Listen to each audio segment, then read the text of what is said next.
Alright, so Eagles defensive coordinator Sean Desai addressed the media, revealing why Sidney Brown was elevated to the first team, with the Rook continuing to make plays and impress at camp. Nolan Smith, at this point, has played just about every position on the defense, so what's been the most successful role, and could we see that long term? Plus, a couple injury updates, and Rashaad Penny is returning kickoffs now. Let's talk about that, but first, let's run it.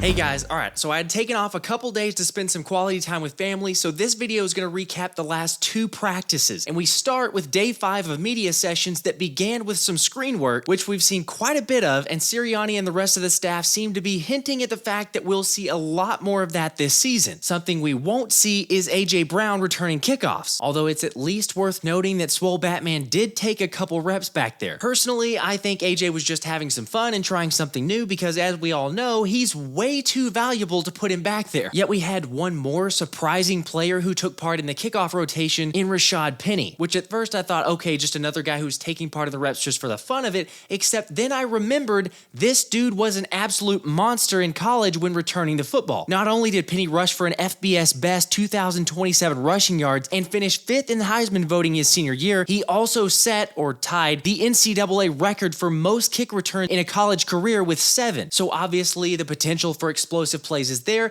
and let's be honest, we could use it in our return game, but that's crazy to put him back there, right? Remember, this is a guy whose 337 career carries are the fewest by a first-round running back in his first 5 seasons since Kijana Carter in the late 1990s. It feels like this isn't a good idea. However, Penny did also say recently he thinks he's found the secret fountain of youth to staying healthy in a recent interview. Basically, that he was about 237 pounds in Seattle, with his goal now to get down to his college weight of 225 before the season starts. I'm hopeful that does the trick and allows him to stay healthy, and I'll say it again, I'd love to see the Birds have an explosive kick returner, but I feel like I'd rather have us use him in the ability for the offense than on special teams.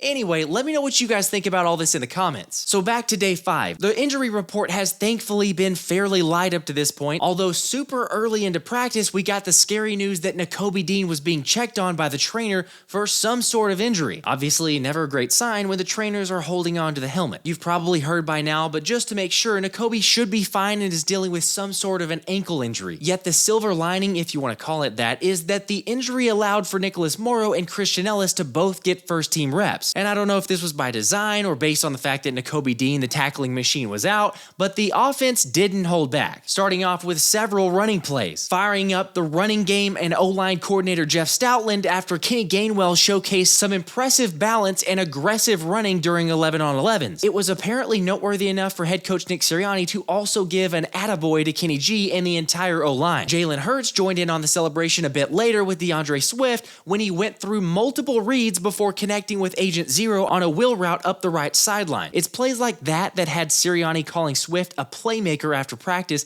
and that he looks like a wide receiver catching the football out there. Yet as we know, Swift is not just a pass catcher, showcasing his breakaway speed, running untouched for a 20-yard touchdown thanks to a massive lane cleared by Jordan Mailata and Landon Dickerson. Granted, that run was against the second team defense, but it was still impressive to those in attendance. Although as much as I love Swift, it's hard to deny the balanced running back usage so far in camp with the ball carriers on the roster. Obviously, this is just early practices, so things could change, but it seems like the Eagles intend on using Swift heavily in the passing game and then in special situations on the ground. You guys know I've said this for a while, but I feel like it'll be a really balanced attack. However, ESPN's Tim McManus appears to possibly be leaning toward a lead back in Swift, saying despite the running back rotation being far from settled, Swift has made the strongest impression to this point in camp. I'll be honest, I agree and think Swift most likely ends up being the listed starter on the roster, yet to me, I think it's basically more of semantics with this loaded of an RB room, because it wasn't just the top backs giving them the business on Thursday. For example, on the very first team period,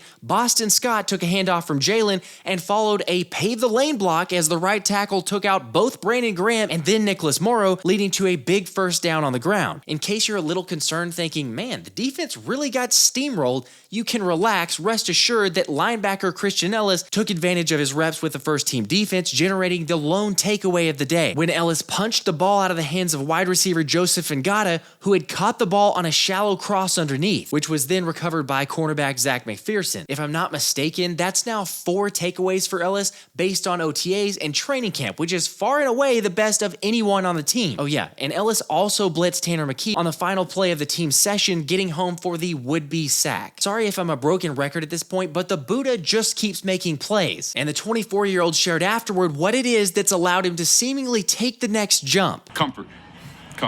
Last year, I felt like I was tiptoeing. I felt like I was still getting used to being here in the NFL. But every day that goes by, every week, every year, I just get more comfortable. The game's slowing down. So it's been helpful. I still have a long ways to go. I want to be one of the best. I want to be one of the greats, but it starts with today. It starts with this next step. I'm all for it, and of course I hope Elliss becomes one of the best, yet Elliss said he's just taking it one day at a time, crediting the coaching and preparation from Desai and linebackers coach DJ Elliott for putting him in position to make plays. Unfortunately, based on the reports or lack of the reports about Nolan Morrow, it sounds like he didn't have the best day, which then we saw Nolan Smith getting multiple reps at off-ball linebacker next to Elliss, followed by some really good one-on-one reps, beating Tyler Steen on a ghost move, and then flashing a push-pull reverse pancake against Trevor Reed, leaving EJ Smith to say he's probably ready to get more reps against the starters. Are you not entertained? I'm entertained, I just want to see it, because according to NBC's Dave Zangaro, Smith has become a star of one-on-ones, with all of his insane athleticism and pass rush tools, leaving most matchups looking very, very unfair. Another rookie that was moved up to first team was Sidney Brown, where he reportedly got looks with Reed Blankenship, which I love to hear, and quite honestly, it's a little bit sooner than I expected to see him with the starters. Although after practice, Brown said he's been watching a ton of film, learning from vets like James Bradberry especially, as he's been helping the rook to know how to prepare and take care of his body. Ironically, it was Bradberry who suffered a groin injury on Thursday, but thankfully, based on reports and this picture after practice,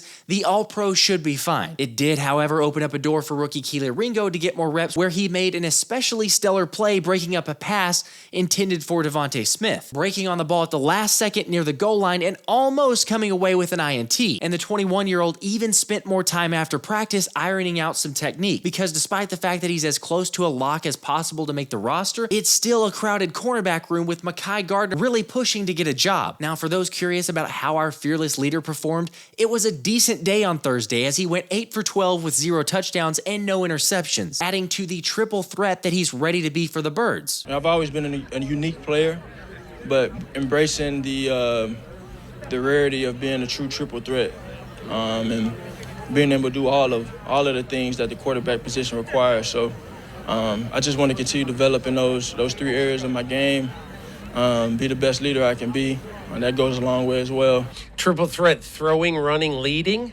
Throwing, running, mine. Look, I love Jalen, but please tell me I'm not the only one who was distracted with what was going on in the background there. Just sexy Batman, shirtless, being a dad, and quite possibly one of the best photobombs I've seen at camp. But thinking about what Jalen said there, it's hard not to see why Sirianni referenced the same crazy impressive mind QB1 has for the game, saying I sit in on meetings right now in the QB room, and I feel like I'm not sitting in a position group meeting, I feel like I'm sitting in a coach's meeting. That's how smart Jalen Hurts is about our offense. However, it's not just the offensive staff Jalen's impressing. Man, I tell you what, he's a stud.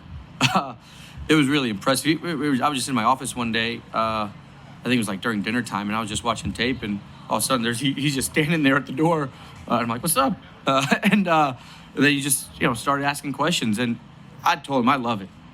I love it. He's so sharp, he's so bright, and you see, now being a part of the organization, you understand why he's so special. From afar, you see it, but you don't really know until you're part of it. And, I mean, the way his brain works, the questions, the types of questions that he asks, I mean, you could tell that he's just trying to elevate his game to the next level, and it really helps us. It helps me, and I told him that. I said, those questions are important for me to know because, our job is to impact the quarterback, and we want to try to do that. And when you're at a top-level quarterback like he is, I want to get in his brain, too, and learn what's actually helpful, or are we doing something that we think is helpful, but it really ain't, and it really impacted him. So I think that dialogue is great, and he knows he's got an open door whenever he's got the opportunity to come and talk ball with me, it's there. That's got to be one of the coolest stories I've heard about Jalen and his ridiculous work ethic. Unfortunately, Desai must have figured out a couple things on how to impact the QB, as yesterday marked the longest day of practice for the Eagles while being the worst day for Jalen, even without Nakobe Dean still dealing with an ankle injury and James Bradberry, who had the day off because of it being his birthday. Okay, it was actually his birthday, and yes, he sat out, but it probably was more so because of the groin injury that he suffered on Thursday. Yet I'll say happy birthday to JB, with us now being the same age. 30 ain't so bad, although I wouldn't mind being young again, and those Philly dogs were working yesterday. Starting out with special teams work, where Nolan Smith continues to be used like the insanely talented weapon he is. Also getting reps for the second day in a row at off-ball linebacker with, guess who?